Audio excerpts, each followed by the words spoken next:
desculpe o transtorno, eu estou em construção. Essa frase diz muito a respeito de nós, seres humanos. Nós estamos em constante construção. Nós somos os únicos animais desse planeta que não conseguimos viver sozinhos. Ao perceber, por exemplo, na natureza, nós vemos inúmeros exemplos de animais que nascem sozinhos, que instintivamente buscam alimentação, instintivamente se locomovem, nós não. Existe um processo na nossa criação e os pais têm que respeitar esse processo ou terão problemas, dificuldades no futuro com essa criança. Da mesma forma, Jesus nos fala que na nossa vida espiritual existe um processo a ser seguido, né? Aqui ele vai nos falar em Marcos 4 da parábola do semeador, que o semeador semeou em campos diferentes, terrenos diferentes e também colheu resultados diferentes. Hoje ele vai nos falar do terreno que deu bons frutos, mas mesmo nesse terreno ele vai nos mostrar que existe um processo para a produção. Veja, versículo 26, dizia também, o reino de Deus é como um homem que lança a semente à terra, dorme, levanta-se, de dia e de noite, e a semente brota e cresce sem ele perceber. Pois a terra por si mesma produz primeiro a planta, depois a espiga e por último o grão abundante na espiga. Quando o fruto amadurece, ele mete-lhe a foice, porque é chegada a hora da colheita. É chegada a hora da colheita. Então, Jesus é o semeador que semeou a palavra nos corações do mundo, iluminando os corações do mundo. E a gente sabe que a colheita é diferente de cada coração.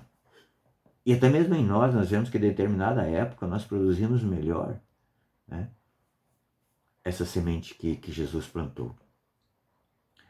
O processo, São Tomás de Aquino vai nos ensinar, né, no seu livro A Catena Áurea, que esse processo é lento e é necessário viver pacientemente. Veja, quando uma pessoa leva esse choque com Deus, seja num retiro, num acampamento, daquele despertar, cara, eu tenho que mudar de vida, eu estou numa vida torta e eu tenho que mudar.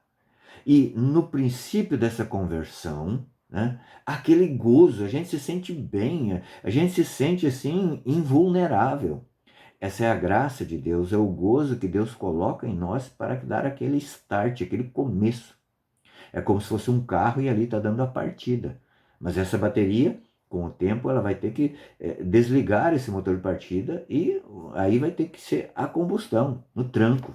Não é assim? Com o tempo, Deus vai tirando de nós isso. E aí é muito comum a gente ver pessoas que não respeitam o processo e sofrem a síndrome do angelismo. O que é a síndrome do angelismo? São Francisco de Sales vai dizer, né, numa das suas cartas, e depois é parafraseado no livro A Arte de Viver Bem as Próprias Faltas, que é preciso tomar muito cuidado quando a gente inicia o processo da conversão ou reinicia, de não colocar um peso muito grande nos nossos ombros que nós não podemos carregar. Porque no princípio Deus, né, nos dá a consolação, o gozo, então é muito fácil. Então a gente cria uma expectativa muito grande que a gente não pode depois carregar. Por isso muitas pessoas se decepcionam, tem aquele start, aquela arrancada, mas com o tempo para de ver e fala, eu tinha prometido, eu falei para todo mundo que não ia mais fumar, agora estou fumando, que não ia mais prostituir, agora estou prostituindo, que não ia mais me drogar, agora estou me drogando. Não vale a pena, não tem jeito. É melhor viver da minha vida mesmo do jeito. E volta a ser um caminho cheio de espinhos, um terreno pedregoso. Qual que é esse processo? São Tomás de Aquino nos ensina que primeiro vem a planta, aquela sementinha brotou. Pega, por exemplo, um grão de trigo que é semeado. Pega aquela folhinha frágil, tosca, não dá para saber se é trigo, se é joio, né? Mas ela nasce. Ela nasce. E essa semente é o temor de Deus, temor a Deus. Quando a gente teme a Deus, então começa a brotar essa semente no nosso coração. Ela começa a tomar forma, se nós respeitarmos o processo. O segundo passo, então, uma vez que nasceu o temor a Deus em nós, né, vem o processo da espiga. O processo da espiga é aquela penitência que nos leva às lágrimas. Eu entendo que eu sou um nada. Perante Deus eu sou um nada. e eu me derramo na presença de Deus. Eu vivo essa dor das lágrimas no silêncio do meu coração e isso vai forjando a terra do meu coração, vai revirando, né? E daí vem o conceito do humus, toda aquela podridão que tem no meu coração, ela precisa viver esse processo para se tornar o humus, para então, quando a semente que está no meu coração, de uma forma ainda incipiente, ela venha a germinar, não só germinar, mas também tem o vigor. E por último, a caridade, que é quando a espiga se formou, começa a nascer os grãos, que é a caridade. O que é a caridade? É a pressa de eu amar Deus de volta.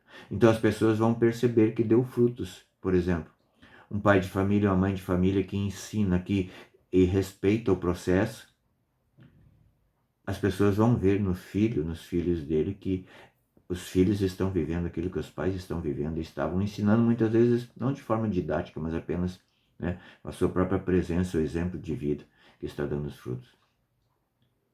É necessário querer a salvação. Primeiro passo. É necessário a dor das lágrimas da conversão. É necessário, por último, né, amar de volta esse Deus que tanto nos amou, para aí sim, né, produzir os frutos, mas sobretudo entender que nós estamos em constante construção. Nunca poderemos parar esse processo. Deus te abençoe.